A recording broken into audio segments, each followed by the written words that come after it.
Queridos irmãos e irmãs, pela quinta semana ecoa nos nossos corações e nas nossas mentes a boa notícia da Páscoa. O Senhor ressuscitou verdadeiramente. E ressuscitado, mas está no meio de nós como? É a nossa grande pergunta de todo este tempo pascal. E neste quinto domingo, a liturgia da palavra nos ajuda a compreender que o Senhor ressuscitado está no meio de nós quando nós permanecemos nele. Aliás, permanecer é o verbo que mais apareceu no evangelho que nós acabamos de ouvir. Se permanecerdes em mim, eu permanecerei em vós. Quem permanece em mim produz fruto, quem não permanece não produz. Quem permanece vai ser limpo e vai produzir mais. Quem não permanece vai ser cortado e lançado ao fogo. O grande desafio deste quinto domingo da Páscoa é permanecer em Deus. Porque nós somos muito volúveis. Nós somos, como diziam os que tinham uma visão má de João Batista e perguntavam: será que ele é um caniço agitado pelo vento? Nós muitas vezes somos assim. Buscamos a Deus quando a coisa aperta. Enquanto o segredo do fruto, de produzir frutos na vida cristã, é permanecer, é estar cotidianamente com o Senhor. Permanecer quer dizer ficar para sempre, morar, habitar, fazer parte da intimidade de Deus e deixar que Deus faça parte da minha intimidade. Mas permanecer não é uma ideia, permanecer não é um sentimento. As outras leituras que nós ouvimos hoje vêm em nosso socorro, mostrando precisamente isto, que permanecer é algo concreto. São João, na segunda leitura, diz que permanecer em Deus significa observar os seus mandamentos. Ou seja, nós só sabemos se permanecemos em Deus quando olhamos para as nossas próprias atitudes, quando olhamos para o nosso jeito de ser, quando olhamos para as nossas decisões, para as nossas opções, e elas têm cheiro de evangelho, e elas têm cheiro de mandamento. As nossas atitudes é que provam a nossa permanência em Deus, porque permanecer nele significa viver, praticar os seus mandamentos. Já a primeira leitura dos Atos dos Apóstolos faz-nos olhar de uma forma mais concreta ainda sobre o permanecer em Deus. Vocês ouviram na primeira leitura que Paulo, logo depois da sua conversão, vai a Jerusalém, e quando ele chega nas comunidades cristãs de Jerusalém, os cristãos ficam com um pé atrás. Os cristãos não acreditam na pregação de Paulo. Por quê? Porque anteontem ele era um perseguidor. Anteontem Paulo estava em Jerusalém pedindo cartas aos sumos sacerdotes para perseguir e matar os cristãos. E agora chega Barnabé com esse homem nas nossas comunidades e lhe dá a palavra. Será que o que ele prega é mesmo o Evangelho de Cristo? Ou ele está aqui nos iludibriando para daqui a pouco nos pegar, para daqui a pouco mostrar a sua face de perseguidor?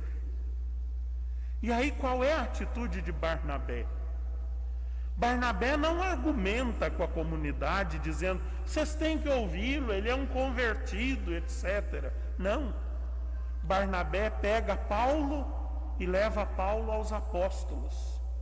E faz com que Paulo exponha aos apóstolos o evangelho que ele está pregando.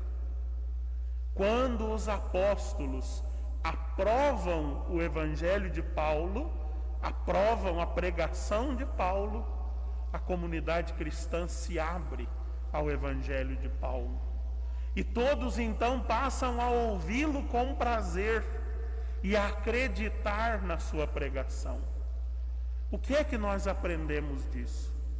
Nós aprendemos que permanecer em Cristo, qual ramos na videira, significa permanecer no corpo da igreja, significa permanecer unidos aos apóstolos, significa permanecer no mesmo evangelho que desde os tempos apostólicos a gente vem recebendo por intermédio dos sucessores dos apóstolos.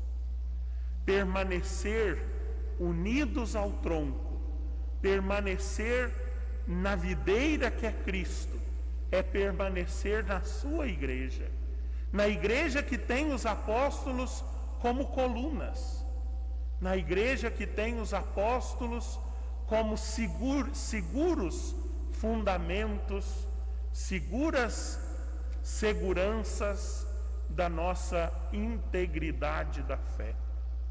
É assim até hoje. Se eu começar aqui, que Deus me livre, a dizer bobagens para vocês, o que é que vocês têm que fazer? Chamar a polícia? Não. Vocês têm que chamar o bispo, que é o sucessor dos apóstolos, que é quem pode dizer o que ele está pregando é o evangelho de Cristo ou não é o evangelho de Cristo. Até hoje, a nossa igreja funciona assim, pela sucessão dos apóstolos. E por isso é tão importante que cada uma das nossas comunidades, cada uma das nossas paróquias esteja intimamente ligada à nossa sede diocesana, onde está o bispo. Nós não estamos unidos à campanha por outra razão, senão pelo evangelho de Cristo, porque lá está o sucessor dos apóstolos que garante que nós aqui somos uma comunidade católica. Se nós rompermos com o bispo, deixamos de ser católicos. É ele quem nos dá a garantia da pertença, da unidade ao corpo de Cristo, ao tronco da videira, que é o próprio Cristo. Neste quinto domingo da Páscoa, peçamos ao Senhor esta graça, a graça de permanecer, a graça de não ser cristãos ao sabor do vento. Ah, quando me dá na telha, eu vou. Não serve. O segredo da vida cristã é permanecer. Se você tiver uma roseira em casa e quebrar o galho da roseira, aquele galho não vai dar rosas. Se no seu cafezal você passar quebrando os galhos, aqueles galhos não vão dar café. Ah, não, mas no outro dia eu passo botando os galhos no lugar de novo. Eles não vão produzir frutos. Só produz fruto quem permanece. Só produz fruto quem deixa fluir em si a seiva que vem do tronco e passa por nós. Que Deus nos dê a graça de permanecer. Permanecer vivendo os mandamentos e o Evangelho. Permanecer em profunda comunhão e unidade com a igreja, no corpo da igreja, porque é aqui que nós produzimos frutos. O Senhor ressuscitou verdadeiramente, e ressuscitado está no meio de nós quando nós permanecemos nele. Quando as nossas ações expressam o evangelho que queremos viver e a nossa comunhão na Igreja de Cristo. Amém.